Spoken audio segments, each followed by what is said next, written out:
small cubes. Mamili lang po kayo kung ano yung gusto nyong ilagay na laman. Stingray or baby shark. Pero mostly, ang karamihang ginagamit nila ay stingray. Yan. Sa province way po kasi, pinagsasabay-sabay na siya.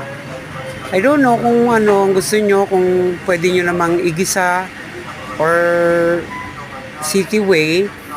Pag sa province kasi, direct na siya.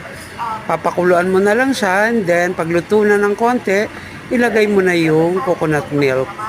Tapos, syempre, yung desired mong timpla, mas masarap po siya pag mas maraming gata, guys. Try nyo na po. Masarap yan. Pampulutan, pangulam. Lalo na sa mga hilig sa seafoods, guys. Try nyo na po.